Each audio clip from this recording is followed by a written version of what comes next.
Hi, I'm Karen MacNeil, and this is WineSpeed.com's People to Know, insider interviews with the most important and fascinating people in the wine business.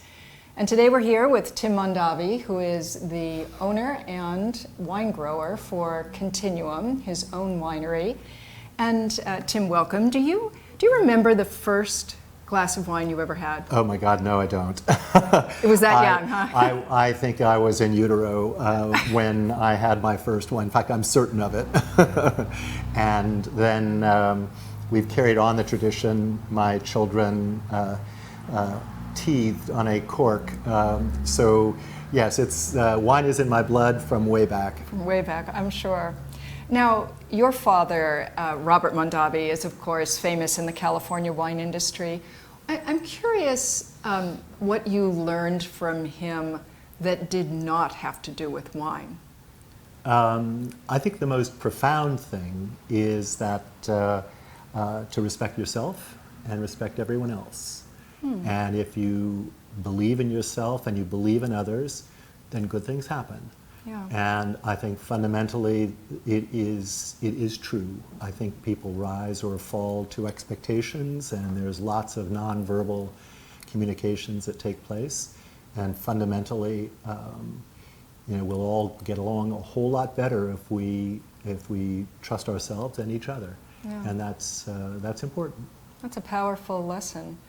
Now, you started Continuum in 2005 after the Robert Mondavi Winery was sold for about $1 billion, I think.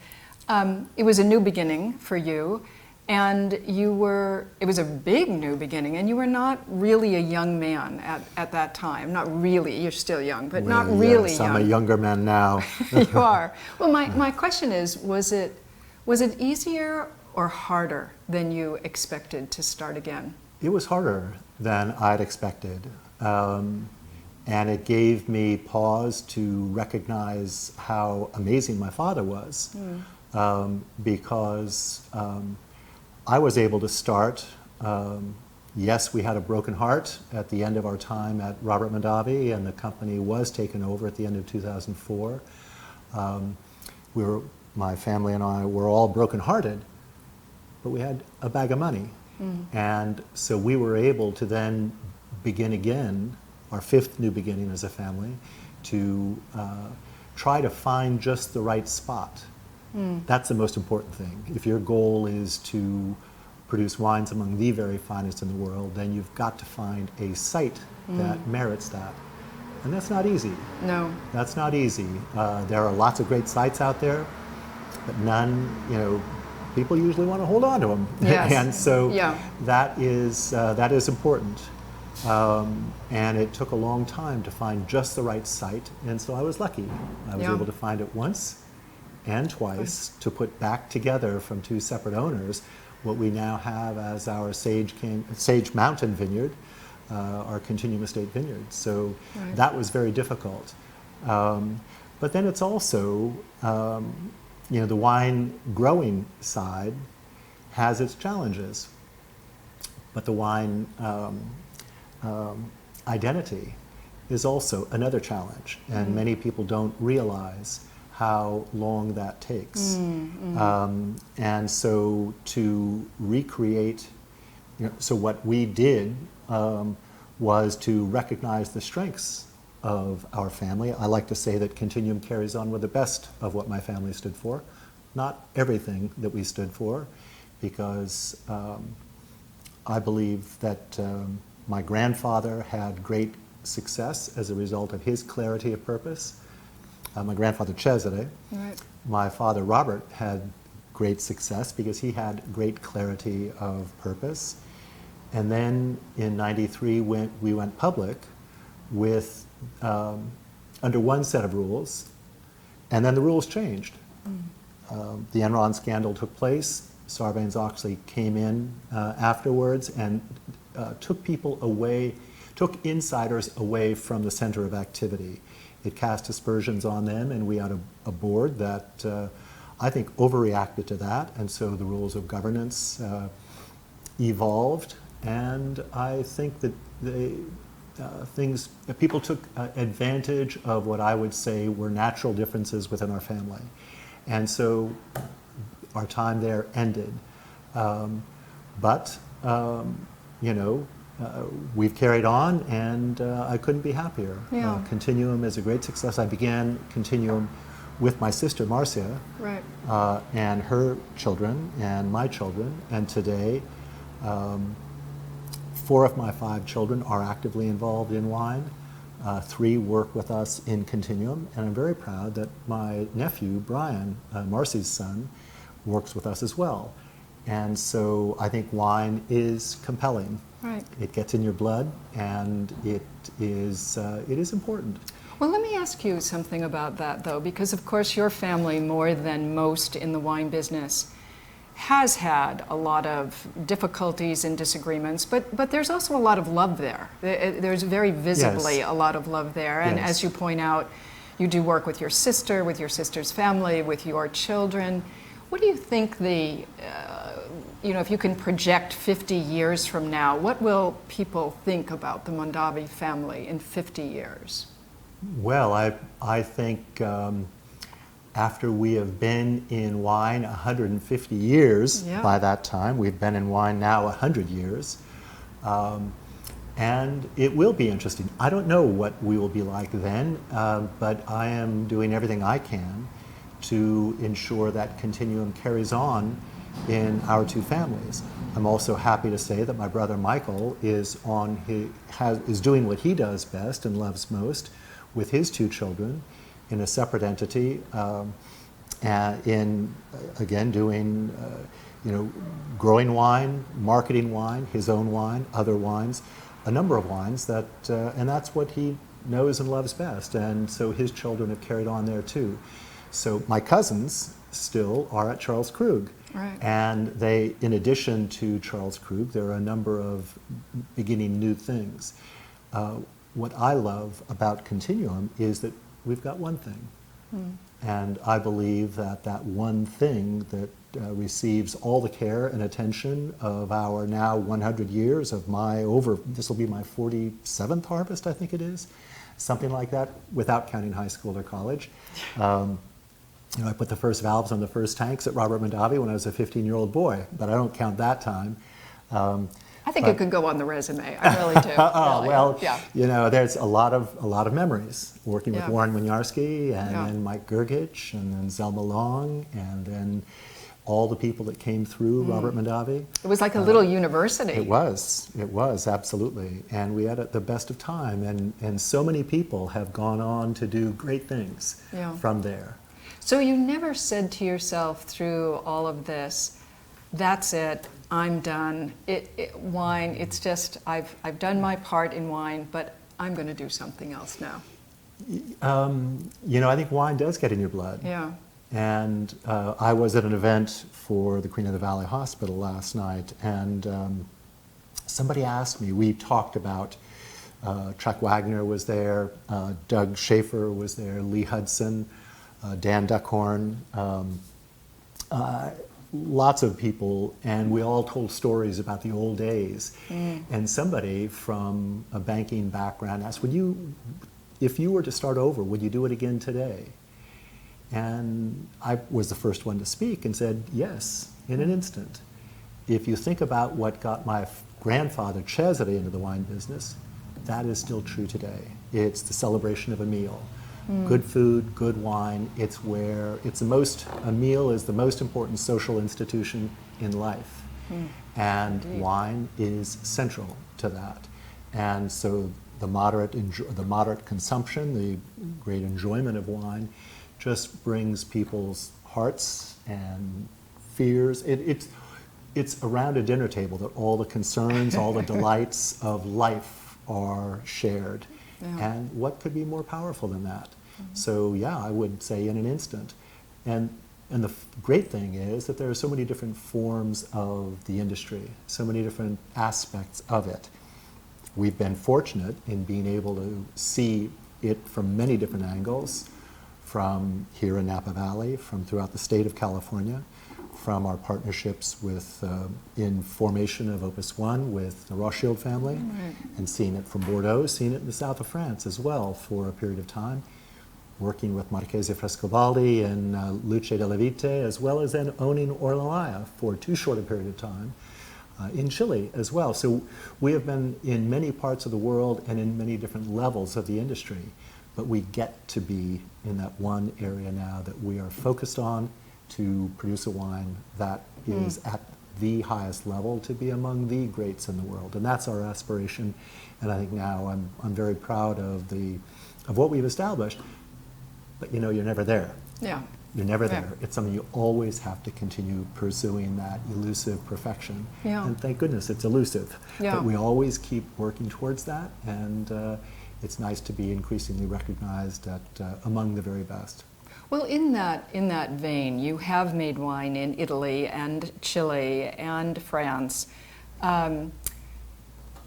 Was there something about those global experiences that you were able to bring to bear on Continuum? Oh, sure. Oh, absolutely. There is the more you understand anything from all the different angles, the better you've got a feeling for it. It goes beyond an intellectual, it's a feeling for it.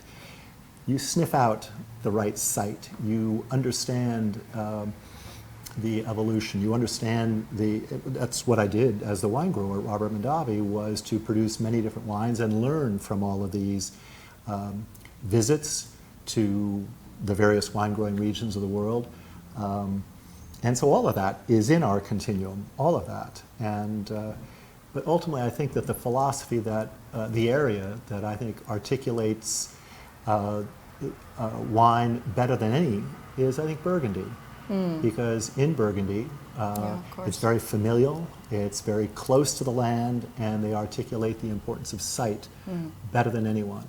And the love of wine, the love of food, the love of people. And I think Napa Valley, represents that too. And I think, in fact, many areas around the world are now evolving.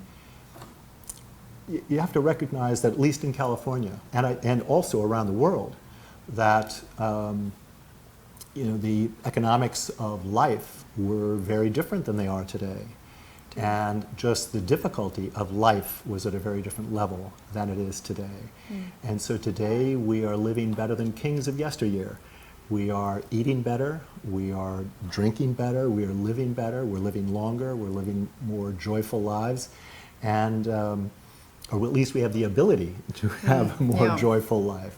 And so I think that it plays into the hand of our being able to seek out sites in a way that we were unable to before, low-yielding sites that have something even more precious.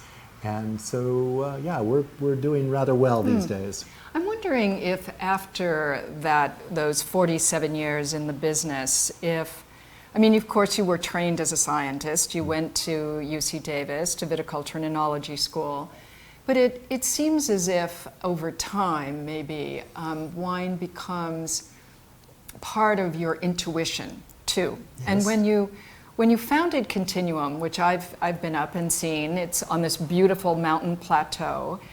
I'm wondering if you stood there the first time and said, just intuitively, without digging any soil pits, without doing any science, did you know, could you feel this was the place? Oh, absolutely. Absolutely. All those other things come in after the fact, but your gut knows. I went up and visited, I had been around with a number of different people to discover the best of the valley, and I talked with lots of different realtors, lots of different friends, I saw lots of different sites, but this was the one site that I actually was interested. I was interested in another site.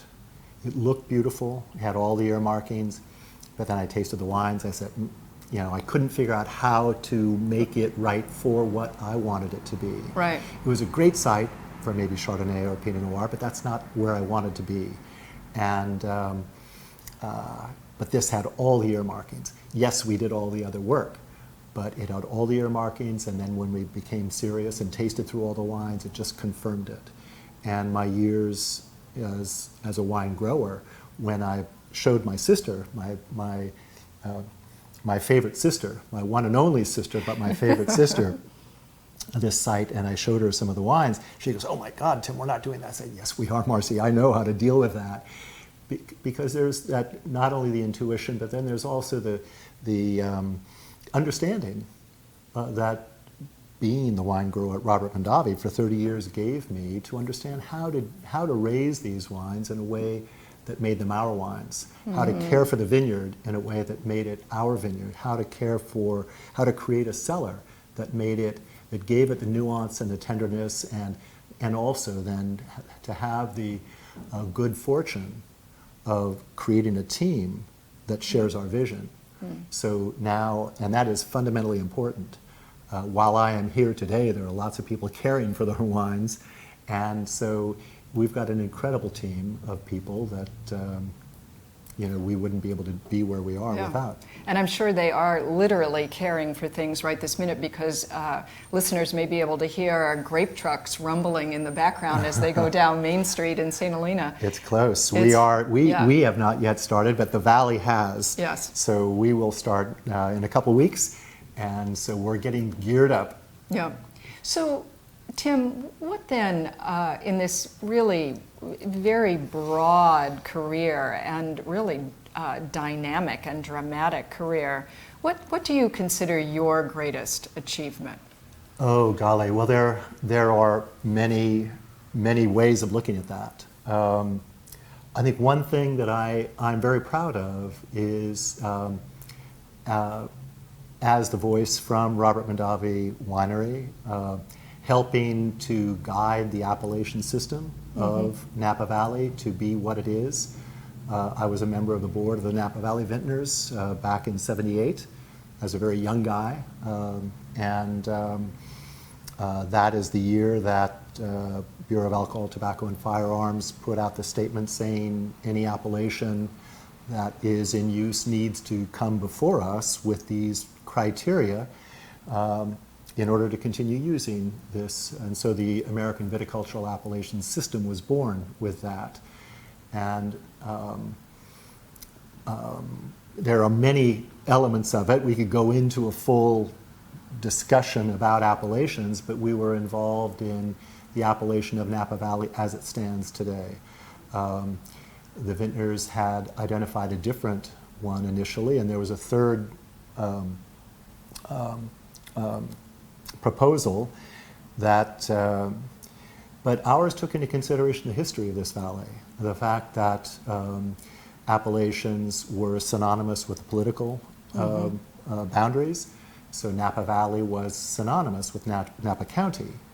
So effectively, one of the proposal excluded people that had helped contribute to Napa Valley. I was at Charles Krug, just down there, and grape trucks would come in from Capel, Childs, Woodin Valley, areas whose watershed does not go into the Napa River. Right. And so we finally, the appellation was formed to include all the areas that had historically contributed to the name Napa Valley and exclude all the areas that had not. Right. And Chuck Carpy was the president of the association at the time, and he drew the lines for that. But William Heinz was the historian that I had hired to help prove that point.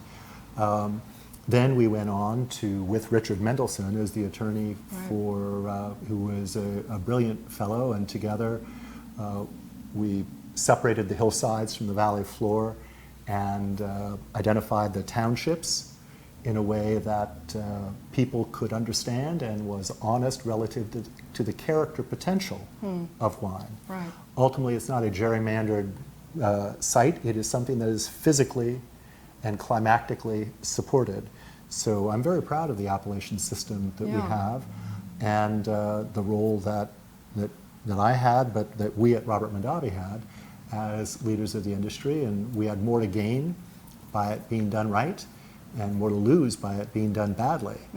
And I think certain appellations west of here, Sonoma, I shouldn't name Sonoma, but I think that they ran headlong in the belief that just the name alone, just having an appellation, would all of a sudden sell more wine. That's not the case at all. Yeah. It has to be, it has to have a basis in reality, a basis in fact, a basis such that it can be a statement of character potential.